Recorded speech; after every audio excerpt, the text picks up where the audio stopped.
Mr. Bolden, I'm sure you still meet the remark that, what are the Negroes, why aren't they optimistic?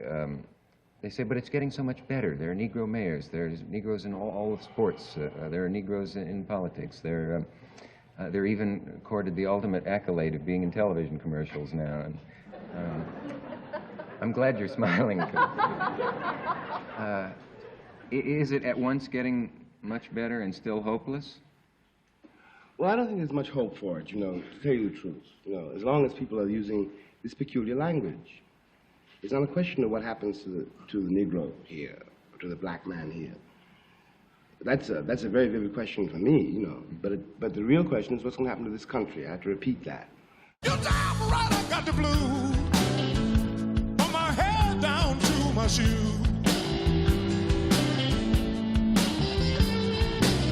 You damn right I got the blues, from my head down to my shoes.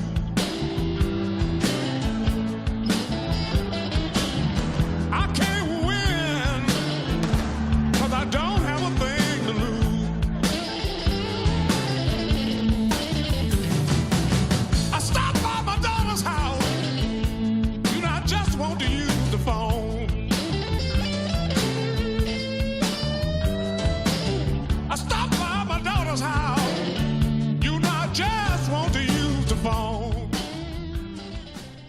To J. Acton, Spartan Literary Agency, June 30th, 1979. My dear Jay, I'll confess to you that I am writing the enclosed proposal in a somewhat divided frame of mind. The summer has scarcely begun, and I feel already that it's almost over. And I will be 55. Yes, 55 in a month. I am about to undertake the journey. And this is a journey, to tell you the truth, which I always knew that I would have to make, but had hoped, perhaps, certainly hadn't hoped, not to have to make so soon. I am saying that a journey is called that because you cannot know what you will discover on the journey, what you will do with what you find, or what you find will do to you. We not only have a right to be free, we have a duty to be free. And so when you sit down on the bus and you sit down in the front or you sit down by a white person, you're sitting there because you have a duty to sit there, not merely because you have a right. The time of these lives and deaths from a public point of view is 1955, when we first heard of Martin, to 1968, when he was murdered. Medgar was murdered in the summer of 1963. Malcolm was murdered in 1965. Well, take my hand, precious Lord, lead me on, let me stand. I'm tired. I done weep, I done mourn. The three men, Medgar, Malcolm, and Martin, were very different men. Consider that Martin was only 26 in 1955. He took on his shoulders the weight of the crimes and the lies and the hope of a nation. I want these three lives to bang against and reveal each other, as in truth they did, and use their dreadful journey as a means of instructing the people whom they loved so much, who betrayed them, and for whom they gave their lives.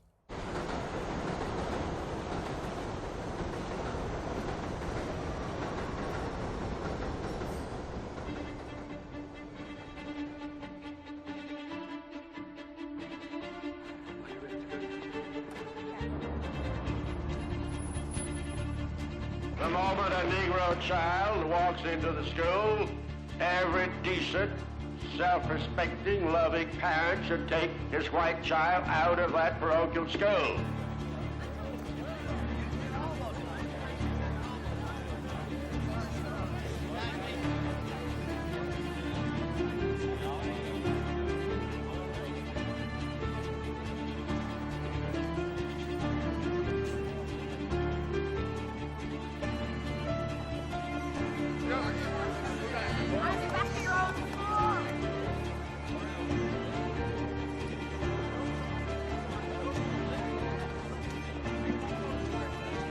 God forgives murder and he forgives adultery, but he is very angry and he actually curses all who do integrate.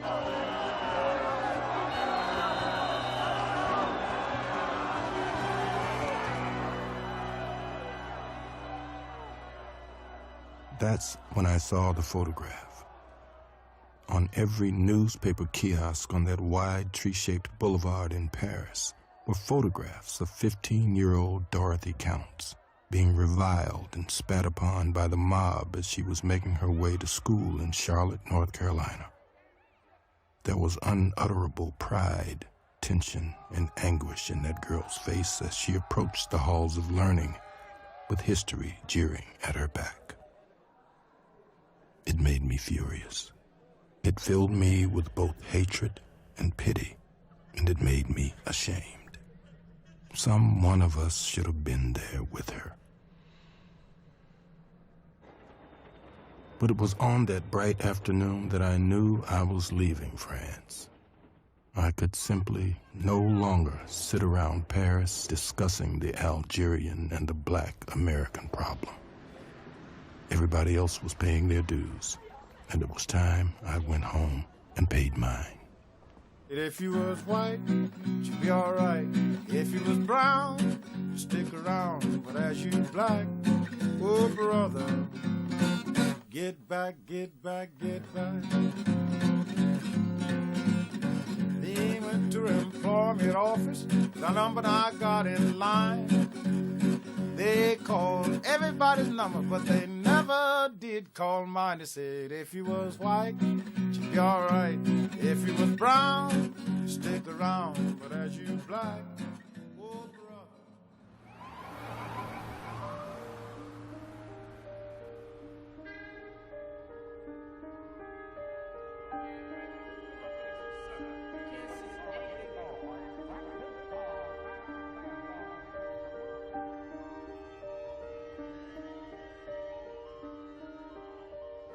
I had at last come home. If there was in this some illusion, there was also much truth. In the years in Paris, I had never been homesick for anything American. Neither waffles, ice cream, hot dogs, baseball, majorettes, movies, nor the Empire State Building, nor Coney Island, nor the Statue of Liberty, nor the Daily News, nor Times Square. All of these things had passed out of me. They might never have existed. And it made absolutely no difference to me if I never saw them again.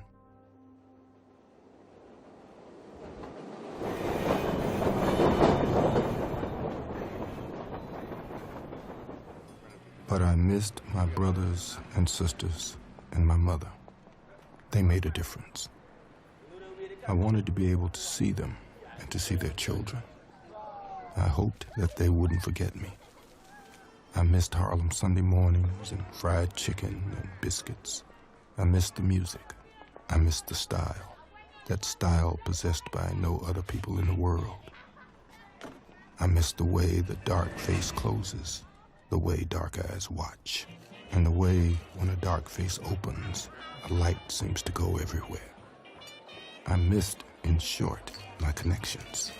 Missed the life which had produced me and nourished me and paid for me. Now, though I was a stranger, I was home.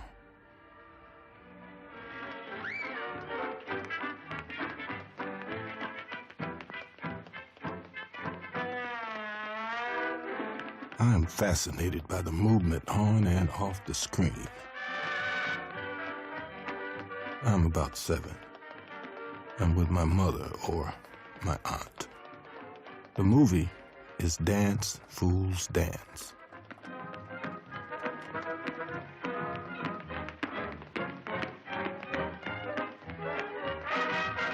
I was aware that Joan Crawford was a white lady.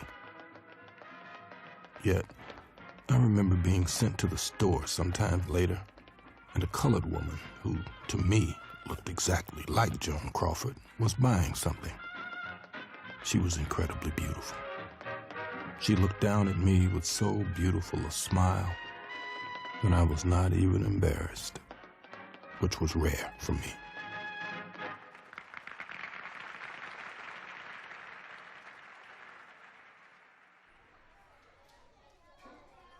By this time, I had been taken in hand by a young white school teacher named Bill Miller, a beautiful woman, very important to me. She gave me books to read and talked to me about the books and about the world, about Ethiopia and Italy and the German Third Reich, and took me to see plays and films to which no one else would have dreamed of taking a 10-year-old boy.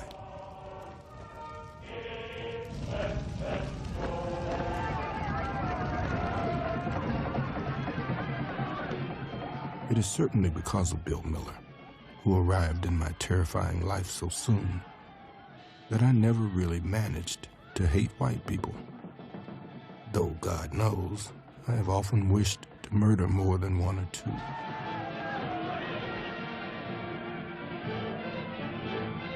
Therefore, I begin to suspect that white people did not act as they did because they were white, but for some other reason. I was a child, of course, and therefore unsophisticated. I took Bill Miller as she was, or as she appeared to be to me. She, too, anyway, was treated like a nigger, especially by the cops. And she had no love for landlords. Richard, can't get him up. Richard, can't get him up. Richard, can't get him up. Lazy Richard can't get him up. Richard. In these days, no one resembling my father has yet made an appearance on the American cinema scene. Can't get him up. We'll try to get him on the phone. I was laying down dreaming. No, it's not entirely true. There were, for example, Stepin Fetchit and Willie Best and Mantan Moreland, all of whom, rightly or wrongly, I loathed. It seemed to me that they lied about the world I knew and debased it, and certainly I did not know anybody like them, as far as I could tell. For it is also possible that their comic bug-eyed terror contained the truth concerning a terror by which I hoped never to be engulfed. Yet, I had no reservations at all concerning the terror of the black janitor and They Won't Forget.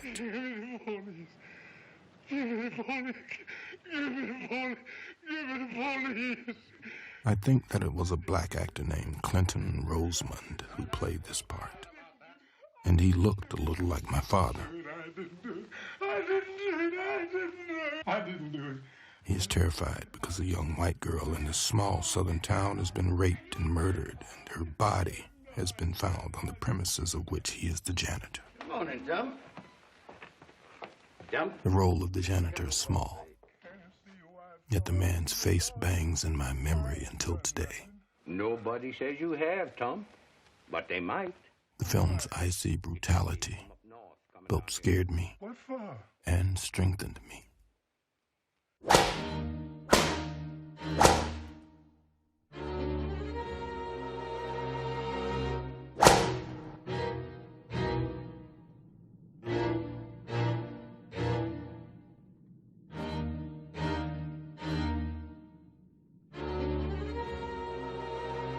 because Uncle Tom refuses to take vengeance in his own hands, he was not a hero for me. Heroes, as far as I could see, were white, and not merely because of the movies, but because of the land in which I lived, of which movies were simply a reflection. I despised and feared those heroes because they did take vengeance into their own hands. They thought vengeance was theirs to take. And yes, I understood that. My countrymen were my enemy.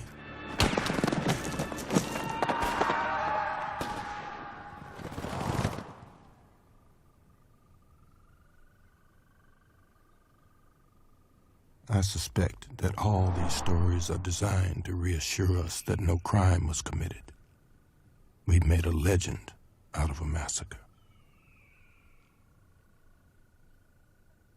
Leaving aside all the physical facts which one can quote, leaving aside rape or murder, leaving aside the bloody catalog of oppression, which we are in one way too familiar with already, what this does to the subjugated is to destroy his sense of reality.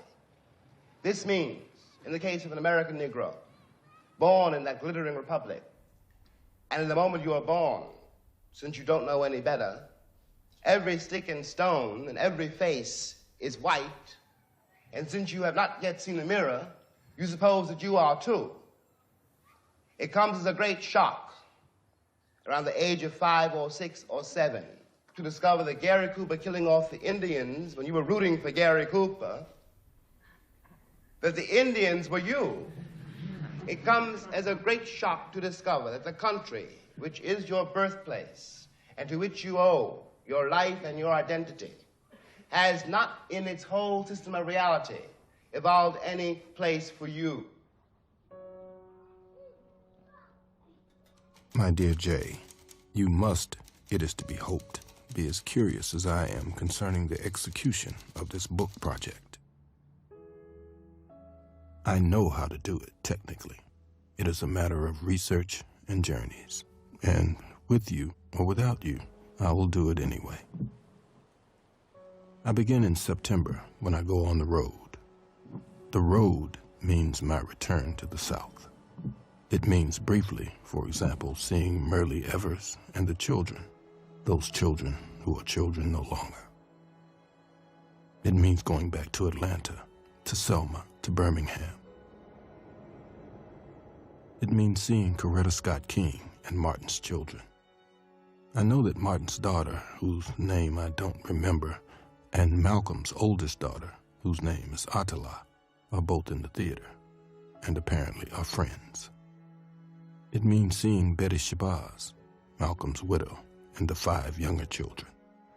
It means exposing myself as one of the witnesses to the lives and deaths of their famous fathers. And it means much, much more than that. A clod of witnesses, as old St. Paul once put it.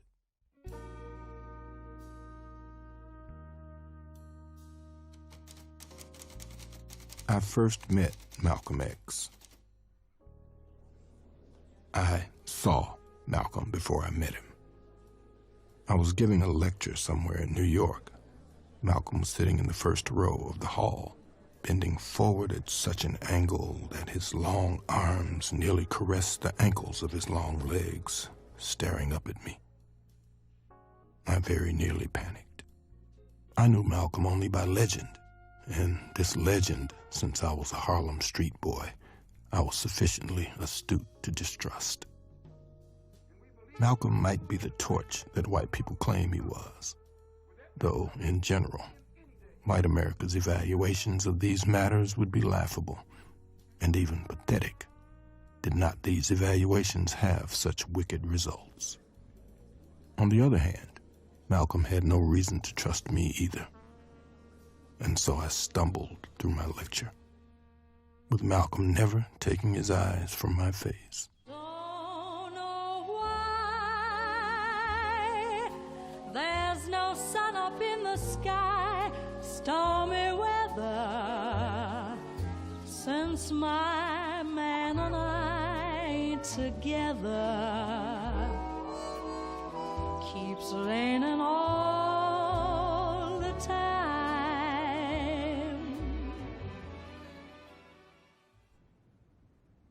As a member of the NAACP, Medgar was investigating the murder of a black man, which had occurred months before. Had shown me letters from black people asking him to do this, and he had asked me to come with him. Raise up, get yourself together, drive that funky soul.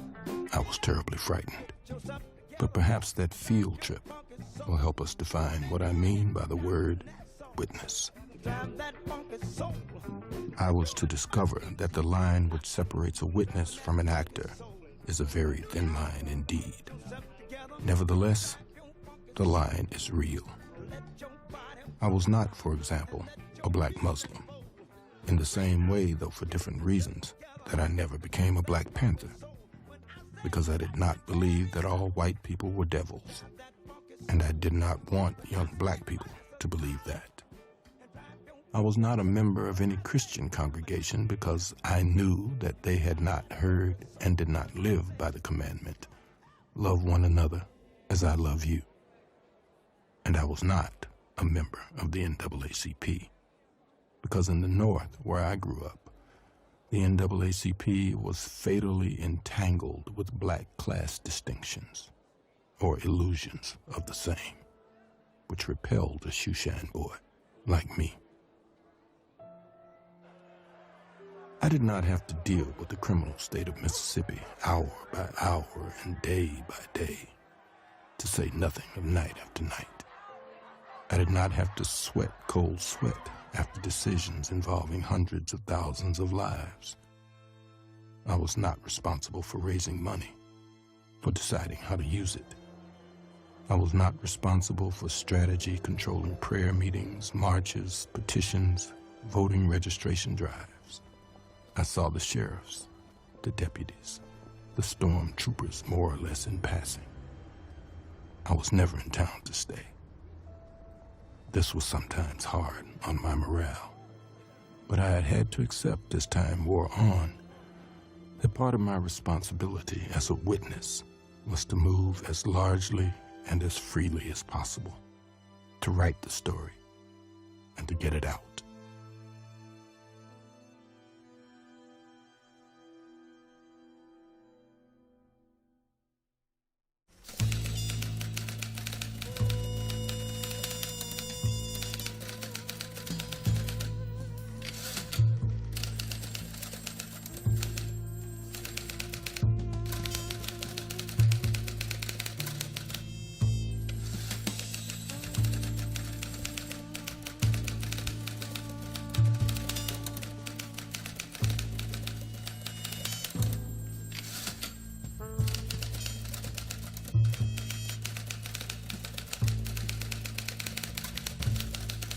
We should all be concerned with but one goal, the eradication of crime.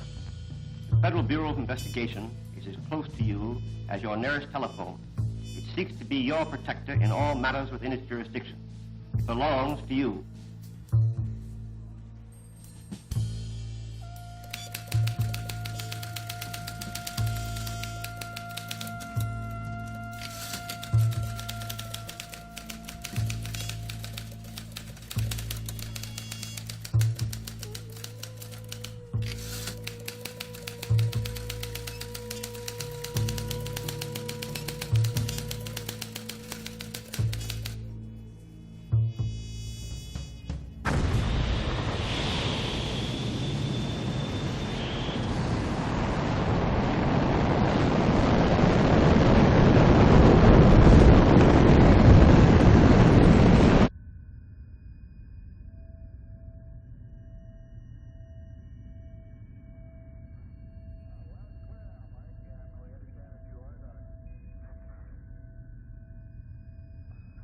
White people are astounded by Birmingham. Black people aren't. White people are endlessly demanding to be reassured that Birmingham is really on Mars. They don't want to believe, still less to act on the belief that what is happening in Birmingham is happening all over the country.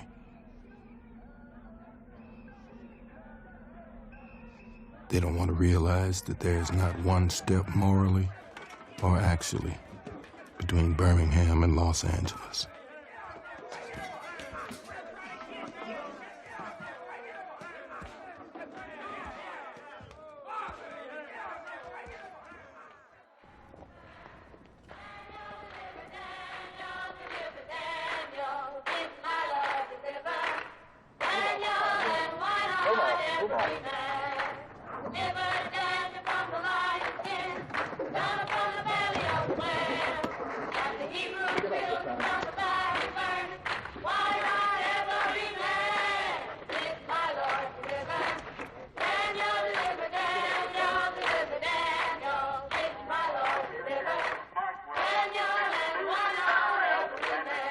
We've invited three men on the forefront of the Negro struggle to sit down and talk with us in front of the television camera.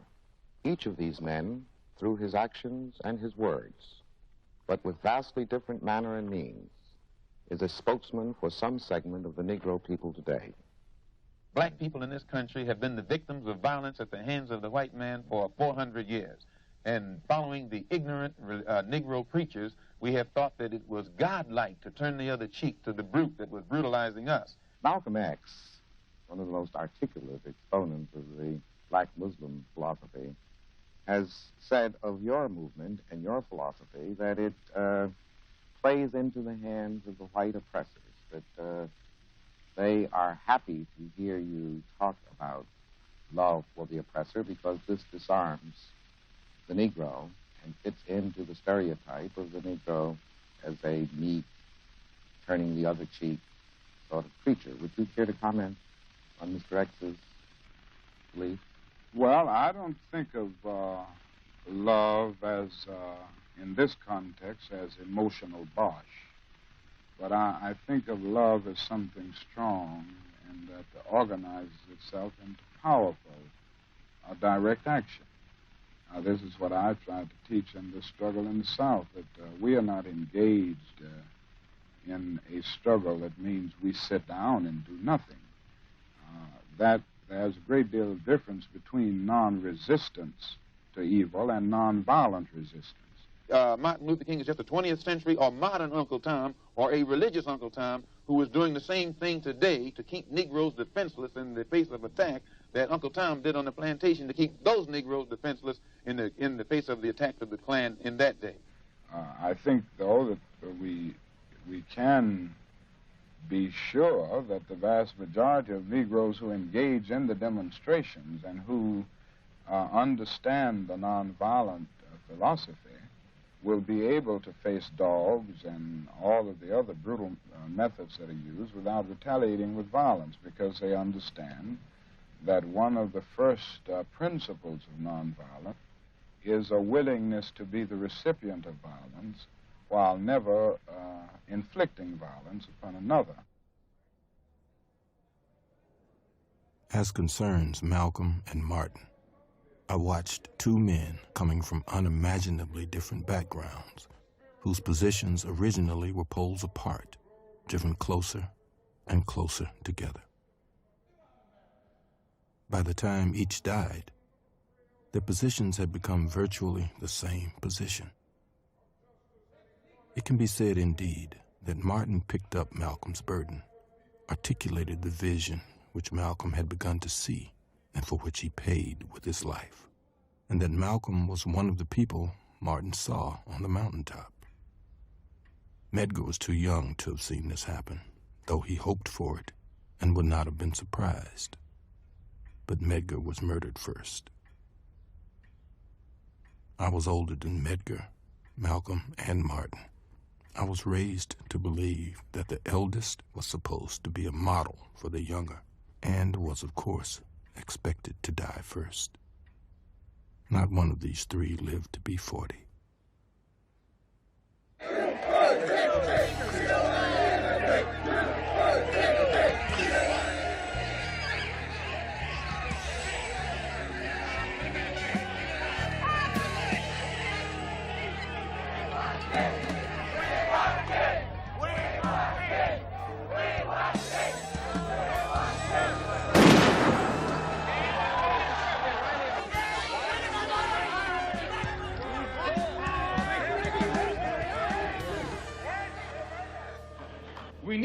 organization that no one downtown loves. We need one that's ready and willing to take action, any kind of action, by any means necessary. When Malcolm talks, or one of the ministers talk, they articulate for all the Negro people who hear them, who listen to them, they articulate their suffering. The suffering which has been in this country so long denied. That's Malcolm's great authority over any of his audiences. He corroborates their reality. He tells them that they really exist, you know? Stay back. Stay back.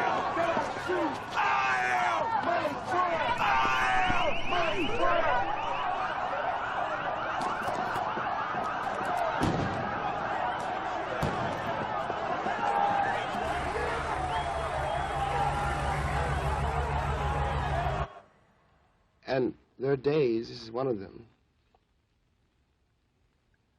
when you wonder what your role is in this country and what your future is in it. How precisely you're going to reconcile yourself to your situation here, and how you're going to communicate to the vast, heedless, unthinking, cruel white majority that you are here. I'm terrified at the moral apathy, the death of the heart, which is happening in my country. These people have deluded themselves for so long that they really don't think I'm human. I base this on their conduct, not on what they say. And this means that they have become, in themselves, moral monsters.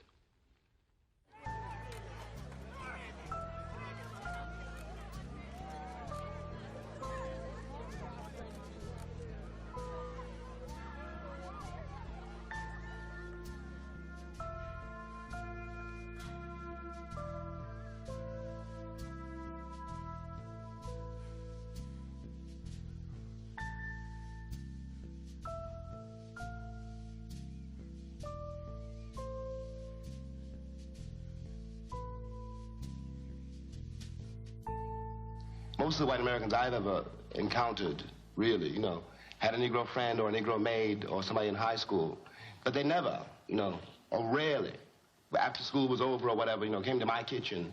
You know, we were segregated from the schoolhouse door. Therefore, he doesn't know, he really does not know what it was like for me to leave my house, you know, leave the school and go back to Harlem. He doesn't know how Negroes live. And it comes as a great surprise to the Kennedy brothers and to everybody else in the country. I'm certain, again, you know, that, like most white Americans I have, you know, encountered, they have no, I'm sure they have nothing whatever against Negroes. That's really not the question. You know, the question is really a kind of apathy and ignorance, which is a price to be paid for segregation. That's what segregation means. That you don't know what's happening on the other side of the wall because you don't want to know. I was, in some way, in those years, without entirely realizing it, the great black hope of the great white father. I was not a racist, or so I thought. Malcolm was a racist, or so they thought. In fact, we were simply trapped in the same situation. Well, you tell that to my boy tonight when you put him to sleep on the living room couch.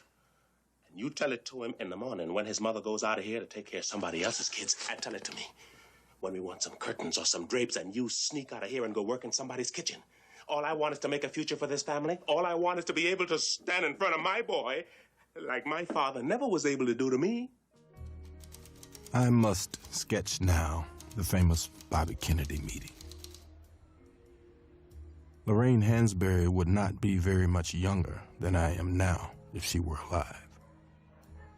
At the time of the Bobby Kennedy meeting, she was 33. That was one of the very last times I saw her on her feet, and she died at the age of 34. I miss her so much. People forget how young everybody was. Bobby Kennedy, for another quite different example, was 38. We wanted him to tell his brother, the president, to personally escort to school on that day or the day after a small black girl already scheduled to enter Deep South school. That way, we said, it will be clear that whoever spits on that child will be spitting on the nation. He didn't understand this either. It would be, he said, a meaningless moral gesture. We would like, said Lorraine, from you a moral commitment. He looked insulted, seemed to feel that he'd been wasting his time. Well, Lorraine sat still, watching all the while. She looked at Bobby Kennedy, who perhaps for the first time looked at her. But I'm very worried, she said, about the state of the civilization which produced that photograph of the white cop standing on that Negro woman's neck in Birmingham.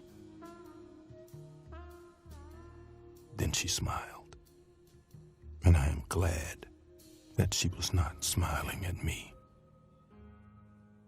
Goodbye, Mr. Attorney General, she said, and turned and walked out of the room. And then we heard the thunder.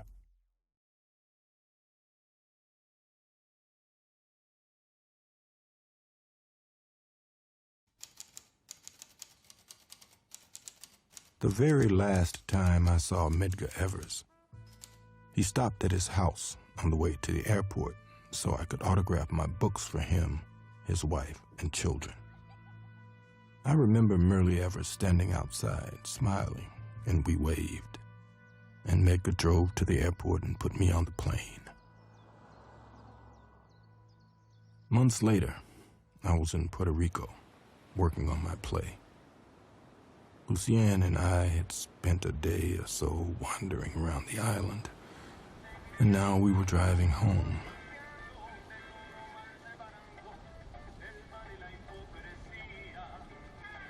It was a wonderful, bright, sunny day. Top of the car was down. We were laughing, talking, and the radio was playing. Then the music stopped, and a voice announced that Medgar Evers had been shot to death in the carport of his home, and his wife and children had seen the big man fall. Evers was buried from the bullet he caught. They're lowering him down as a king. But when the shadowy sun sits on the one that fires the gun, you'll see by his grave, on the stone that remains, carved next to his name, his epitaph plain. Only a pawn in their game. The blue sky seemed to descend like a blanket, and I couldn't say anything. I couldn't cry.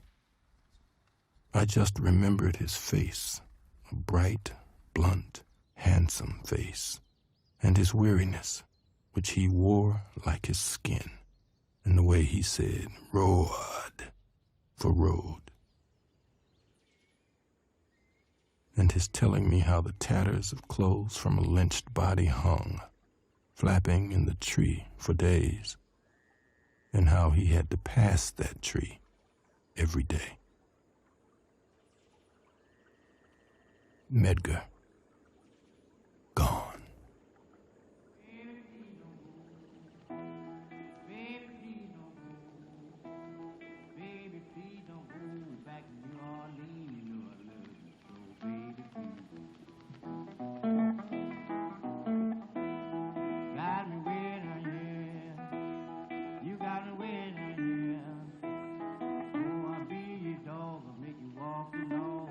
In America, I was free only in battle, never free to rest. And he who finds no way to rest cannot long survive the battle.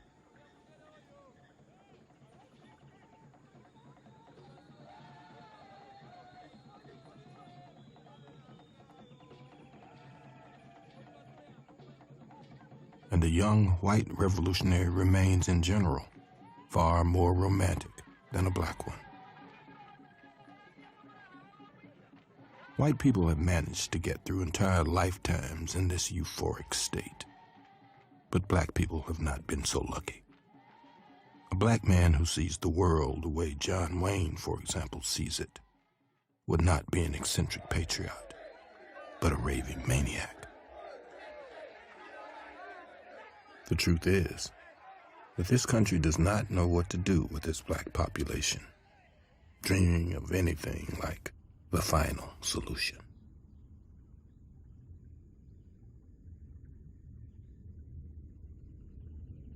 The Negro has never been as docile as white Americans wanted to believe.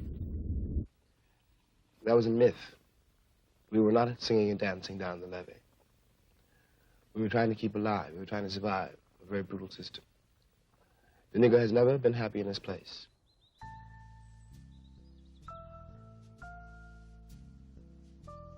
One of the most terrible things is that, in fact, whether I like it or not, I am an American. My school really was the streets of New York City. My frame of reference was George Washington and John Wayne. But I was a child. When the child opens his eyes in the world, he has to use what he sees. There's nothing else to use. And you are formed by what you see, the choices you have to make, and the way you discover what it means to be black in New York, and then throughout the entire country. I know how you watch as you grow older. And this is not a figure of speech. The corpses of your brothers and your sisters pile up around you, and not for anything they have done. They were too young to have done anything.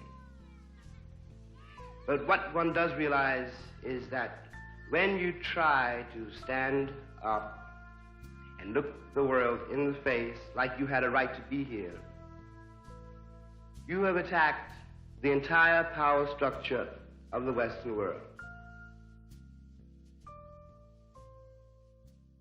Forget the Negro problem.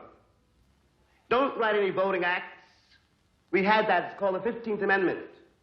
During the Civil Rights Bill of 1964, what you had to look at is what is happening in this country. And what is really happening is that brother has murdered brother knowing it was his brother. White men have lynched Negroes knowing them to be their sons. White women have had Negroes burned knowing them to be their lovers. It is not a racial problem. It's a problem whether or not you're willing to look at your life and be responsible for it and then begin to change it. That great Western house I come from is one house, and I am one of the children of that house. Simply, I'm the most despised child of that house. And it is because the American people are unable to face the fact that, in fact, I am flesh of their flesh, bone of their bone, created by them. My blood, my father's blood is in that soil.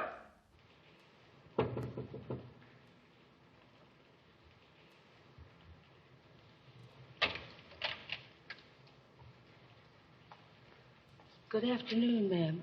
It's raining so hard, I brought rubbers and coat to fetch my little girl home. I'm afraid you've made some mistake. Ain't this the 3B? Yes. Well, this is it. It can't be it. I had no little colored children in my class. Oh, thank you. There's my little girl.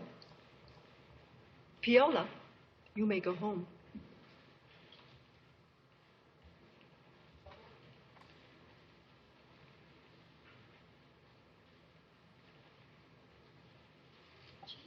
I didn't know she was colored. Even did I.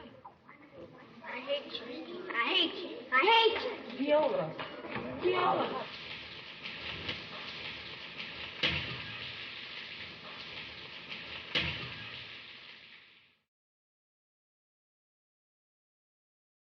I know very well that my ancestors had no desire to come to this place. But neither did the ancestors of the people who became white and who require of my captivity a song. They require a song of me, less to celebrate my captivity than to justify their own.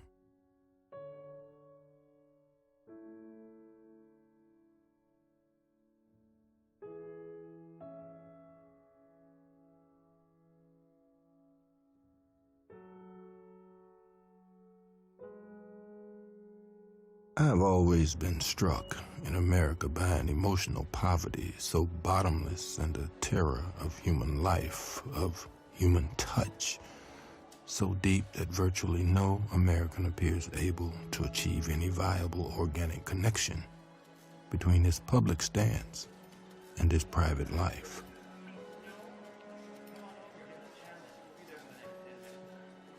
This failure of the private life has always had the most devastating effect on American public conduct and on black-white relations. If Americans were not so terrified of their private selves, they would never have become so dependent on what they called the Negro problem. But they said it wasn't nice to say nigger. Nigger! Nigger! Nigger! Poor little nigger kids. Love the little nigger kids. Who loved me? Who loved me? This problem, which they invented in order to safeguard their purity, has made of them criminals and monsters, and it is destroying them. And this, not from anything blacks may or may not be doing, but because of the role of a guilty and constricted white imagination as assigned to the blacks.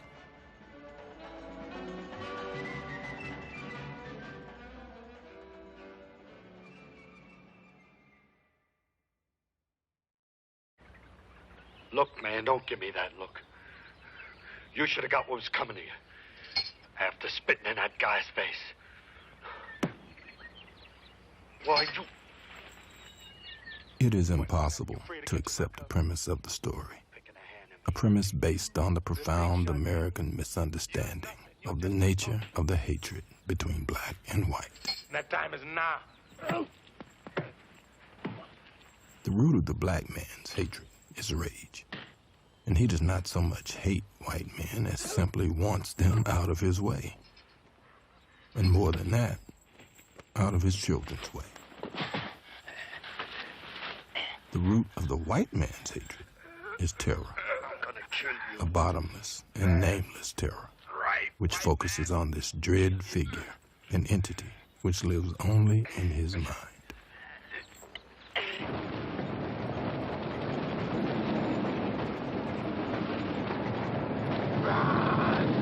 Come on! I can't make it. I can't make it.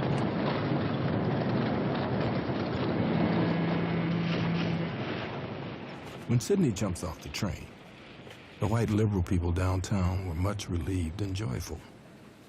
But when black people saw him jump off the train, they yelled, "Get back on the train, you fool."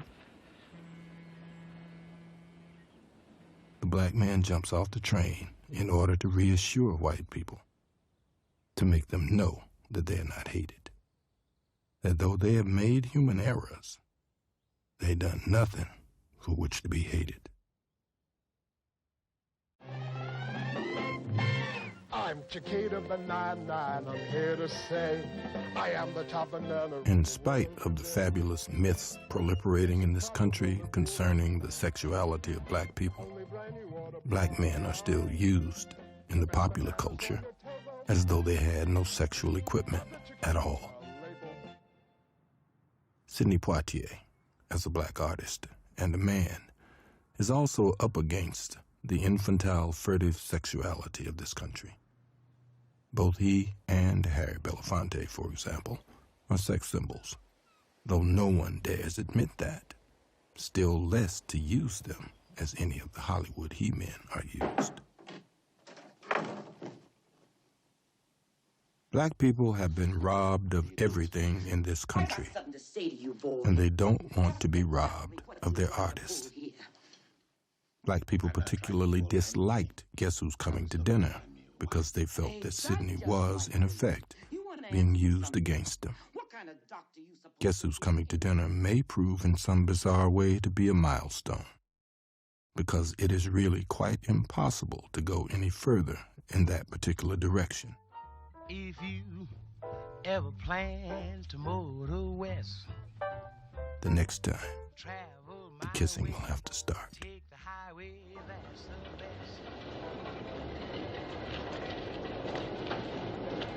Well, got your ticket?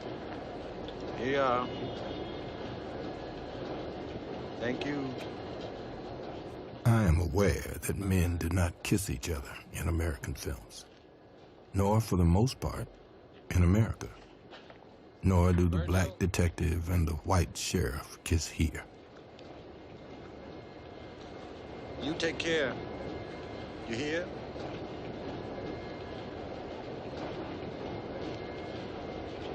Yeah.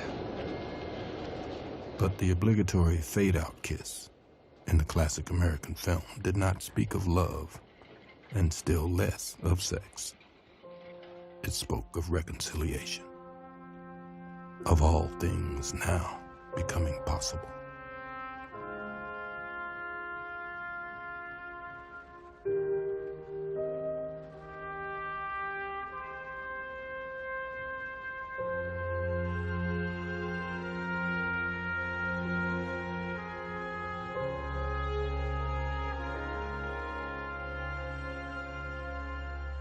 I knew a blonde girl in the village a long time ago. And eventually we never walked out of the house together. She was far safer walking the streets alone than when walking with me. A brutal and humiliating fact which thoroughly destroyed whatever relationship this girl and I might have been able to achieve. This happens all the time in America. But Americans have yet to realize what a sinister fact this is and what it says about them. When we walked out in the evening then, she would leave ahead of me, alone. I would give about 5 minutes, and then I would walk out alone, taking another route and meet her on the subway platform. We would not acknowledge each other. We would get into the subway car, sitting at opposite ends of it, and walk separately through the streets of the free and the brave to wherever we were going, a friend's house or the movies.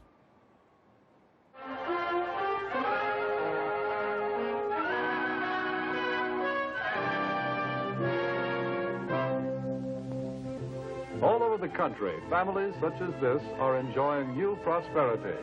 They have new interests, new standards of living, a buying power they've never enjoyed before. There are good prospects for practically all types of goods and services. All too often, though, they are overlooked prospects. Since 1940, in San Francisco alone, the Negro market has increased by 89%. Here are millions of customers for what you have to sell. Customers with $15 billion to spend. Someone once said to me that the people in general cannot bear very much reality. He meant by this that they prefer fantasy to a truthful recreation of their experience. The people have quite enough reality to bear by simply getting through their lives, raising their children, dealing with the eternal conundrums of birth, taxes, and death. Negroes are continuously making progress here in this country. The progress in many areas not as fast as it should be, but they are making progress, and we will continue to make progress. There's no reason that in the near or in the foreseeable future that a Negro could also be president of the United States. I remember, for example, when the ex-Attorney General, Mr. Robert Kennedy, said that it was conceivable that in 40 years in America we might have a Negro president. And that sounded like a very emancipated statement, I suppose, to white people. They were not in Harlem when this statement was first heard, and did not hear, and possibly will never hear, the laughter and the bitterness and the scorn with which the statement was greeted. From the point of view of the man in the Harlem barbershop, Bobby Kennedy only got here yesterday. And now he's already on his way to the presidency. We've been here for 400 years, and now he tells us that maybe in 40 years, if you're good, we may let you become president. It was a dream, just a dream I had on my mind. It was a dream, just a dream I had on my mind. And when I woke up, baby, not a thing could I find. I dreamed I went out with an angel and had a good time. I dreamed I was satisfied and nothing to worry my mind, but it was a dream, just a dream I had on my mind.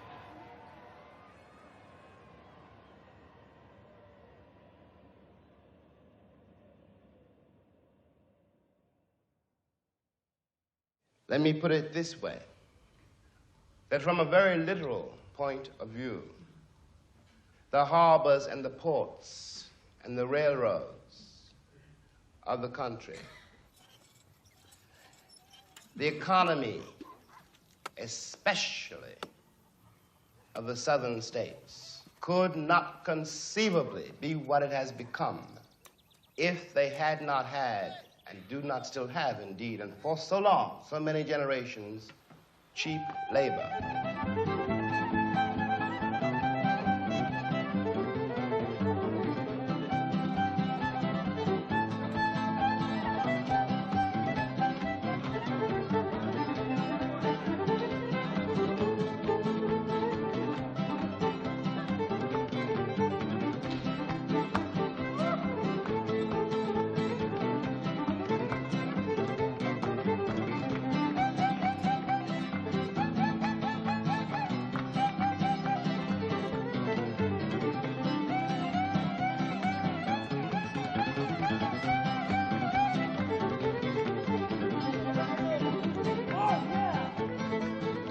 It is a terrible thing for an entire people to surrender to the notion that 1/9 of its population is beneath them.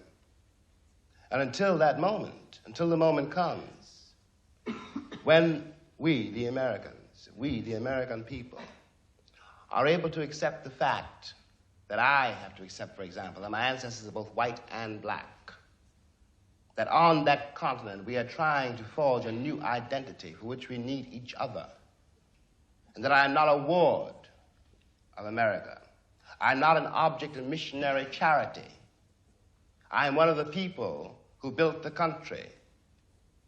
Until this moment, there is scarcely any hope for the American dream, because the people who are denied participation in it, by their very presence, will wreck it. And if that happens, it's a very grave moment for the West. Thank you.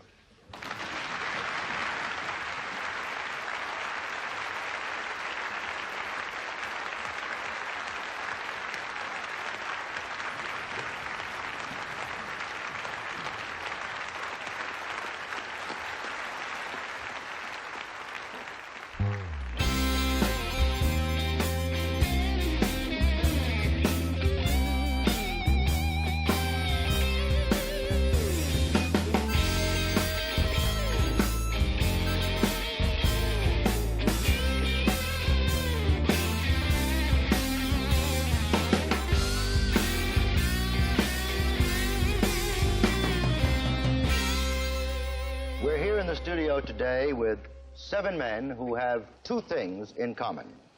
They're entertainers and artists, and they've all come to Washington. They're 7 out of some 200,000 American citizens who came to the Capitol to march for freedom and for jobs. Will this tremendous outburst now lead to a course of action, Mr. Belafonte? The now that is being spoken about is the fact that in 100 years, finally, through whatever the causes have been in history, and most of them have been because of oppression, the Negro people have strongly and fully taken the bit in their teeth. They're asking absolutely no quarter from anyone. But I do say that the bulk of the interpretation of whether this thing is going to end successfully and joyously or is going to end disastrously lays very heavily with the white community. It lays very heavily with the profiteers. It lays very heavily with the vested interests. It lays very heavily with a great middle stream in this country of people who have refused to commit themselves or even have the slightest knowledge that these things have been going on.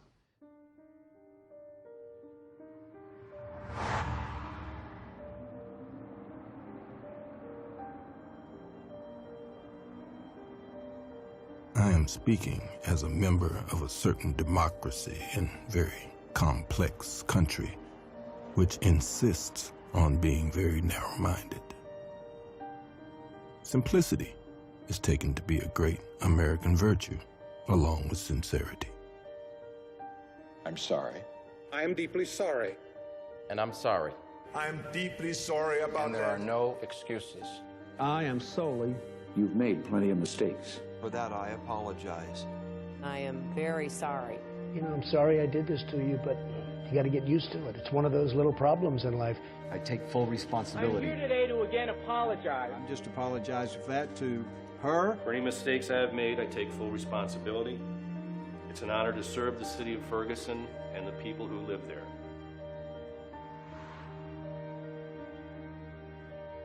One of the results of this is that immaturity is taken to be a virtue too. So that someone like that, let's say John Wayne, who spent most of his time on screen admonishing Indians, was in no necessity to grow up.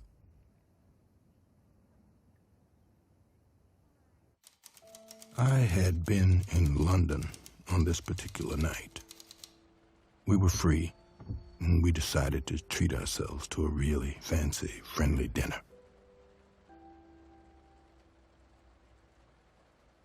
The head waiter came and said there was a phone call for me, and my sister Gloria rose to take it.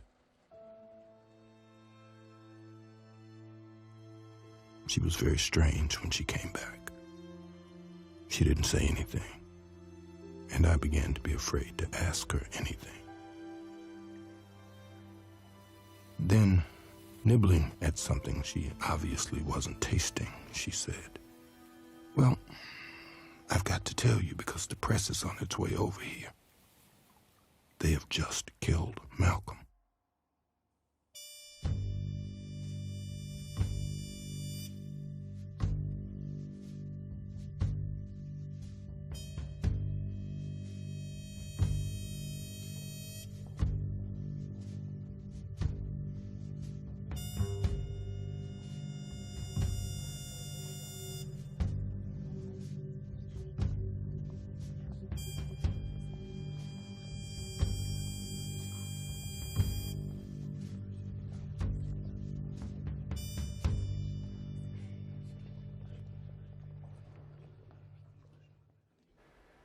There is nothing in the evidence offered by the book of the American Republic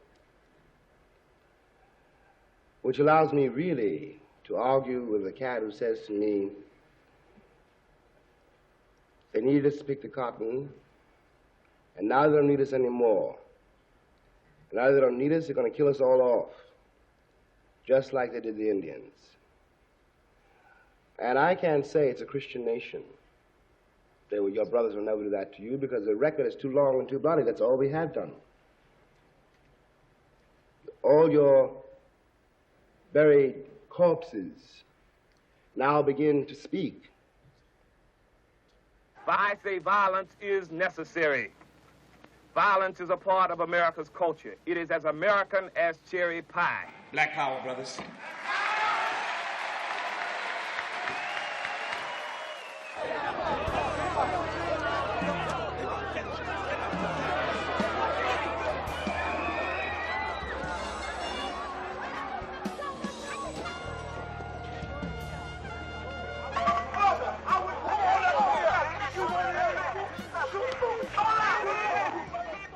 If we were white, if we were Irish, if we were Jewish, if we were Poles, if we had, in fact, in your mind, a frame of reference, our heroes would be your heroes too. Nat Turner would be a hero for you instead of a threat. Malcolm X might still be alive.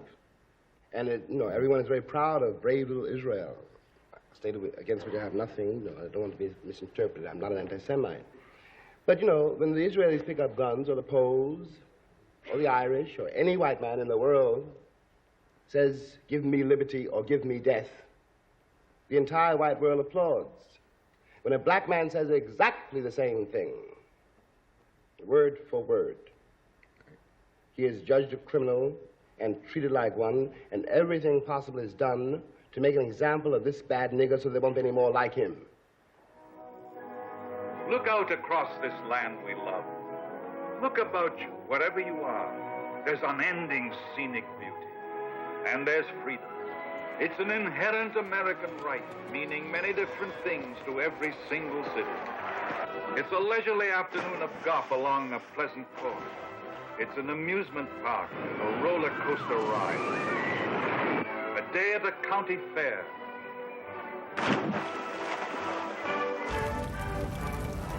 A day of excitement, with unrestricted travel across all our 50 states. Unlimited enjoyment of all these jewels in the continent's crown.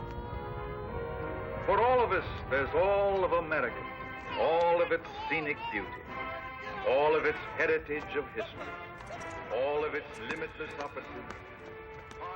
We've dropped too many bombs on Vietnam now.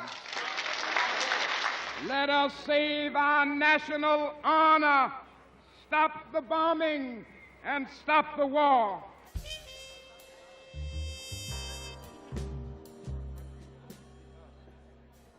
What I am trying to say to this country, to us, is that we must know this. We must realize this.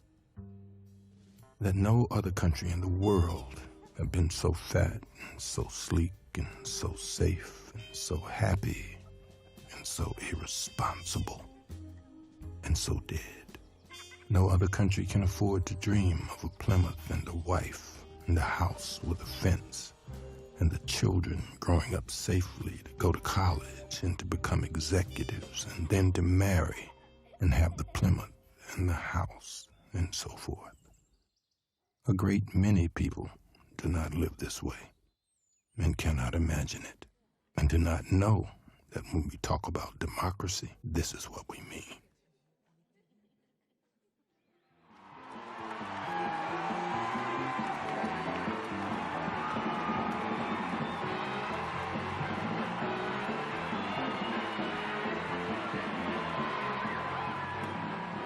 The industry is compelled, given the way it is built, to present to the American people a self-perpetuating fantasy of American life. Their concept of entertainment is difficult to distinguish from the use of narcotics.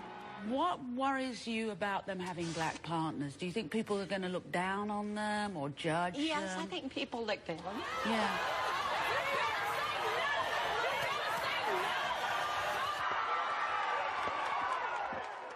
To watch the TV screen for any length of time is to learn some really frightening things about the American sense of reality. We are cruelly trapped between what we would like to be and what we actually are. And we cannot possibly become what we would like to be until we are willing to ask ourselves just why the lives we lead on this continent are mainly so empty, so tame, and so ugly. These images are designed not to trouble, but to reassure. They also weaken our ability to deal with the world as it is, ourselves as we are. I would like to add someone to our group here. Professor Paul Weiss, a Sterling Professor of Philosophy at Yale.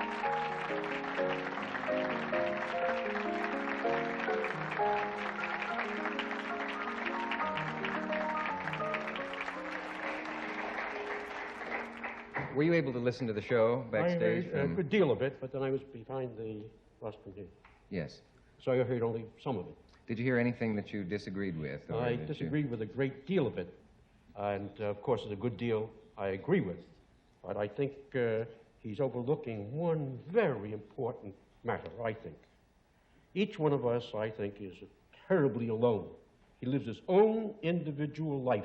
He has all kinds of obstacles in the way of religion or color or size or shape or lack of ability, and the problem is to become a man.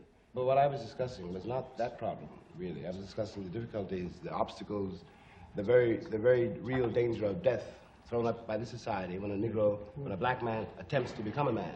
All this emphasis upon black man and white does emphasize something which is here, but it emphasizes it or perhaps exaggerates it, and therefore makes us put people together in groups which they ought not to be in. I have more in common with a black scholar than I have with a white man who's against scholarship. And you have more in common with a white author than you have with someone who's against all literature. So why must we always concentrate on color or on religion or this? There are other ways of connecting men. I'll tell you this. When I left this country in 1948, I left this country for one reason only, one reason. I didn't care where I went. I might have gone to Hong Kong, I might have gone to Timbuktu. I ended up in Paris, on the streets of Paris, with $40 in my pocket on the theory that nothing worse could happen to me there than had already happened to me here. You talk about making it as a writer by yourself. You had to be able then to turn off all the antenna with which you live, because once you turn your back on this society, you may die. You may die. And it's very hard to sit at a typewriter and concentrate on that if you're afraid of the world around you. The years I lived in Paris did one thing for me. They released me from that particular social terror, which was not the paranoia of my own mind, but a real social danger visible in the face of every cop, every boss, everybody. I don't know what most white people in this country feel, but I can only include what they feel from the state of their institutions.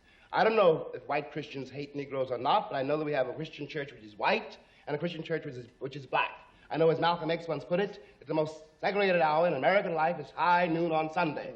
That says a great deal for me about a Christian nation. It means that I can't afford to trust most white Christians and certainly cannot trust the Christian church. I don't know whether the labor unions and their bosses really hate me. That doesn't matter, but I know I'm not in their unions. I don't know if the real estate lobby is anything against black people, but I know the real estate lobbies keep me in the ghetto. I don't know if the Board of Education hates black people, but I know the textbooks I give my children to read and the schools that we have to go to. Now, this is the evidence. You want me to make an act of faith, risking myself, my wife, my woman, my sister, my children, on some idealism which you assure me exists in America, which I have never seen. I never said that.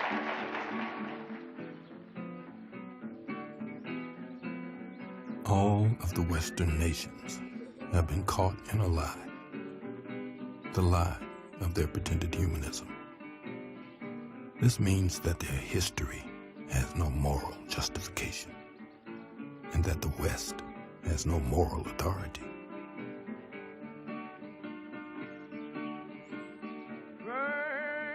Vile as I am, states one of the characters in Dostoevsky's The Idiot, I don't believe in the wagons that bring bread to humanity.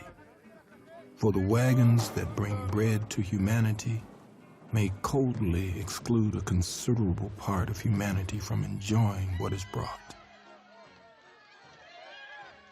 For a very long time, America prospered. This prosperity cost millions of people their lives. Now, not even the people who are the most spectacular recipients of the benefits of this prosperity are able to endure these benefits. They can neither understand them nor do without them. Above all, they cannot imagine the price paid by their victims or subjects for this way of life, and so they cannot afford to know why the victims are revolting.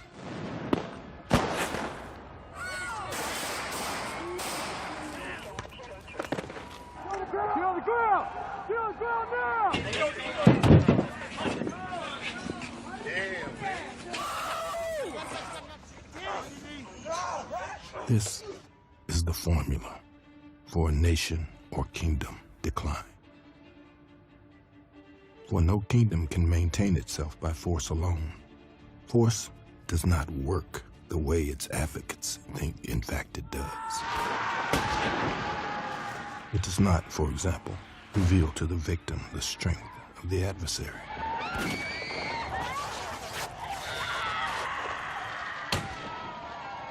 On the contrary, it reveals the weakness, even the panic of the adversary. And this revelation invests the victim with passion.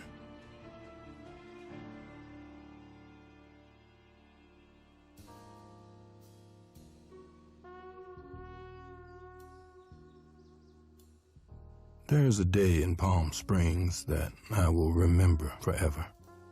A bright day. I was based in Hollywood working on the screen version of the autobiography of Malcolm X. This was a difficult assignment, since I had known Malcolm after all, crossed swords with him, worked with him, and held him in that great esteem which is not easily distinguishable, if it is distinguishable, from love. Billy D. Williams had come to town and he was staying at the house. I very much wanted Billy D. for the role of Malcolm. Phone had been brought out to the pool and now it rang. And I picked it up. The record player was still playing. He's not dead yet, but it's a head wound. I have some very sad news for all of you, and I think sad news for all of our fellow citizens and people who love peace all over the world. And that is that Martin Luther King was shot and was killed tonight in Memphis.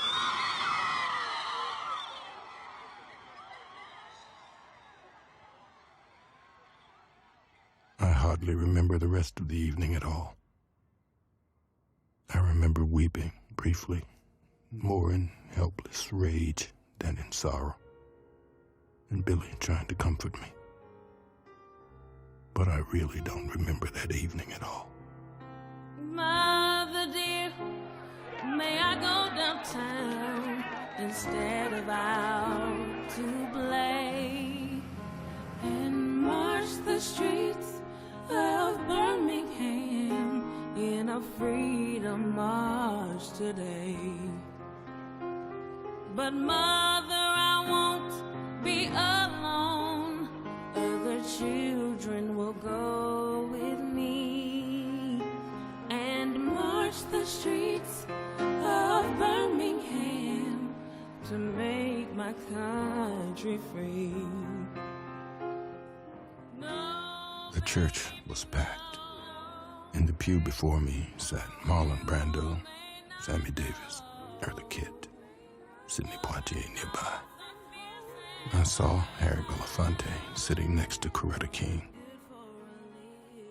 I have a childhood handover thing about not weeping in public, and I was concentrating on holding myself together. I did not want to weep for Martin. Tears seemed futile. But I may also have been afraid, and I could not have been the only one, that if I began to weep, I would not be able to stop. I started to cry, and I stumbled. Sammy grabbed my arm. The story of the Negro in America is the story of America. It is not a pretty story. What can we do? Well, I am tired. I don't know how it will come about.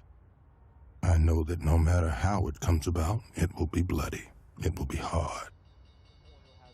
I still believe that we can do with this country something that has not been done before. We are misled here because we think of numbers. You don't need numbers. You need passion. And this is proven by the history of the world. The tragedy is that most of the people who say they care about it do not care. What they care about is their safety and their profits. When I was laying in jail with my back turned to the wall,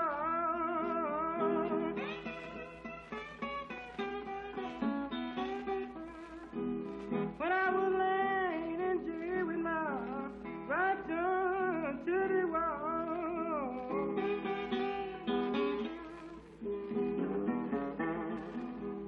I could lay down and dream I could. The American way of life has failed to make people happier or make them better. We do not want to admit this, and we do not admit it. We persist in believing that the empty and criminal among our children are the result of some miscalculation in the formula that can be corrected. That the bottomless and aimless hostility which makes our cities among the most dangerous in the world is created and felt by a handful of aberrants, that the lack yawning everywhere in this country of passionate conviction, of personal authority, proves only our rather appealing tendency to be gregarious and democratic. To look around the United States today is enough to make prophets and angels weep. This is not the land of the free. It is only very unwillingly and sporadically the home of the brave.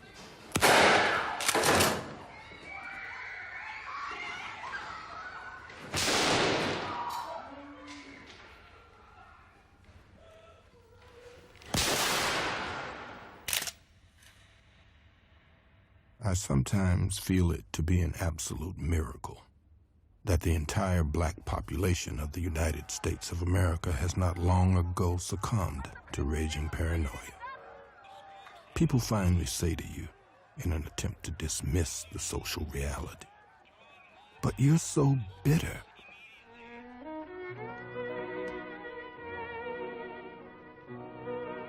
Well, I may or may not be bitter. But if I were, I would have good reasons for it. Chief among them, that American blindness or cowardice which allows us to pretend that life presents no reasons for being bitter.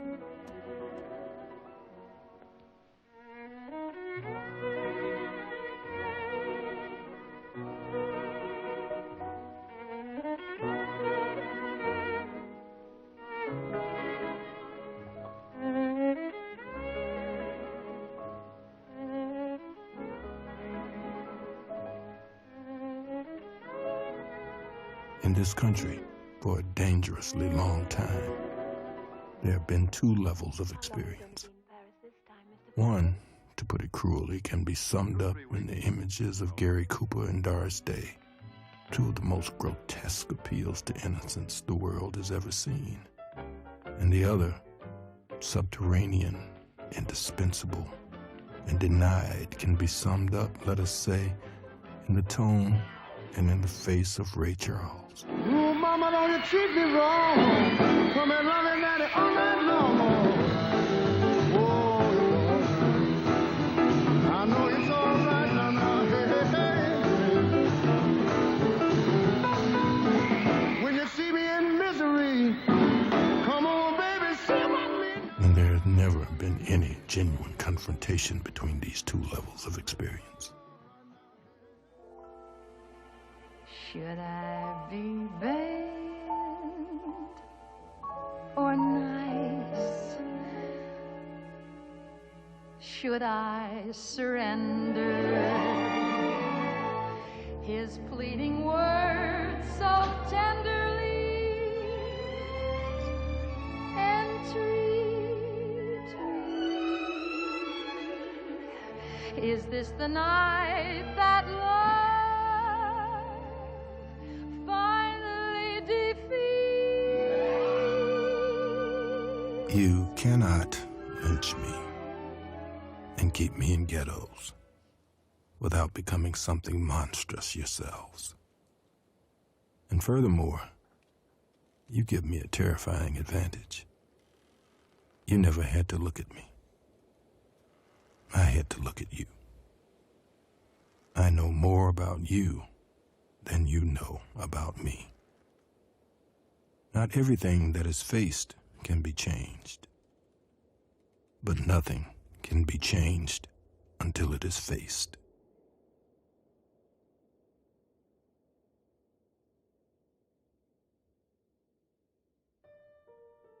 History is not the past.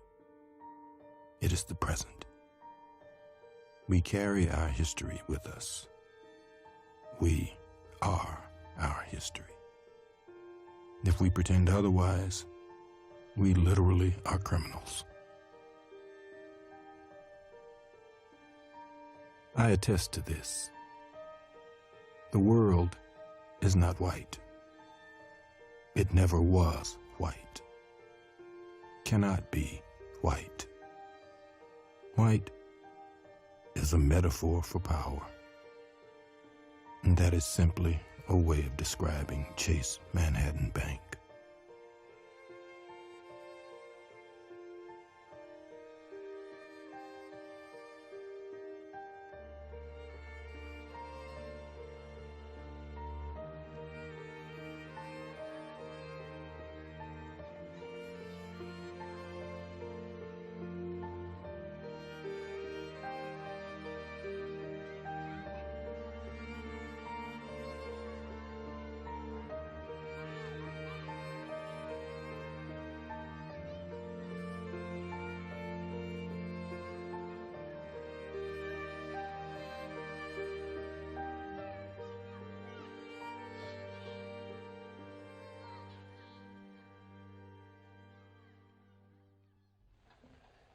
I can't be a pessimist because I'm alive.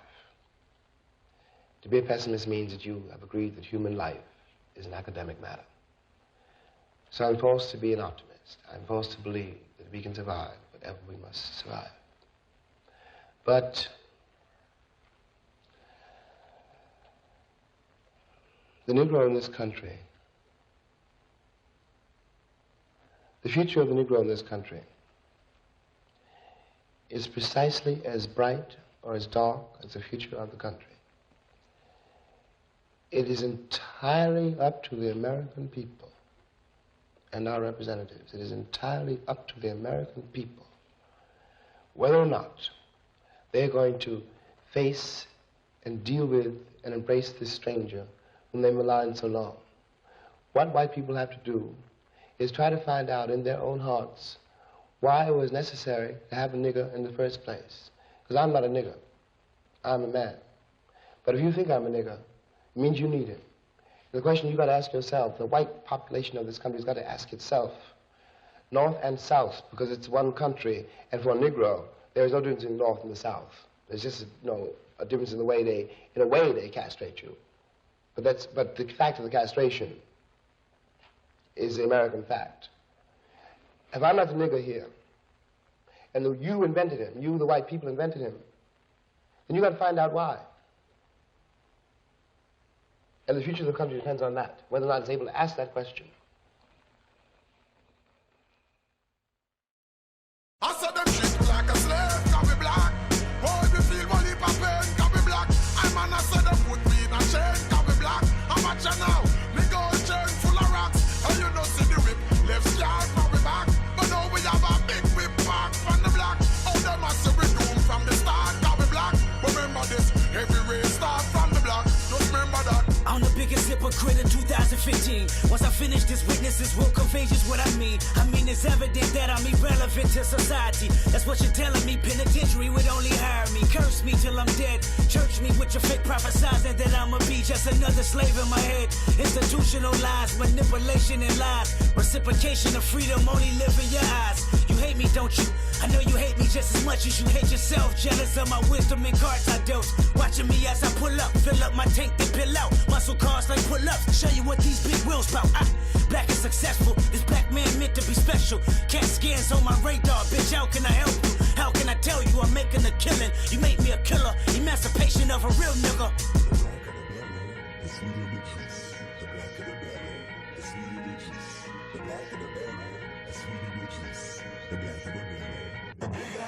I saw them shit like a slave, can be black. Boy, if you feel one heap of pain, can be black. I'm an I said them put me in a chain, can be black. I'm a cha now.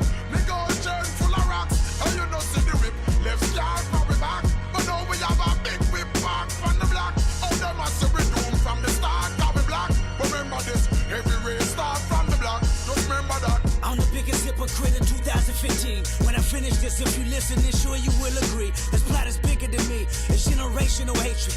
It's cynicism. It's grimy, little justification. I'm African American. I'm African. I'm black as the heart of a fucking Aryan. I'm black as the name of Tyrone and Darius. Excuse my French, but fuck you, no fuck y'all. That's as blunt as it gets. I know you hate me, don't you?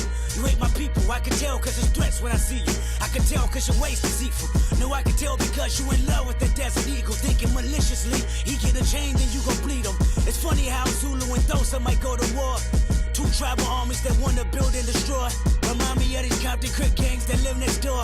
Beefing with power rules, only death settle the score. So no matter how much I say I like to preach with the Panthers, or tell Georgia State Marcus Garvey got all the answers, or try to celebrate February like it's my B-Day, or eat watermelon chicken and Kool-Aid on weekdays, or jump high enough to get Michael Jordan endorsements, or watch BET cause urban support is important. So why did I weep when Trayvon Martin was in the street? When gang banging make me kill a nigga blacker than me? Hypocrite.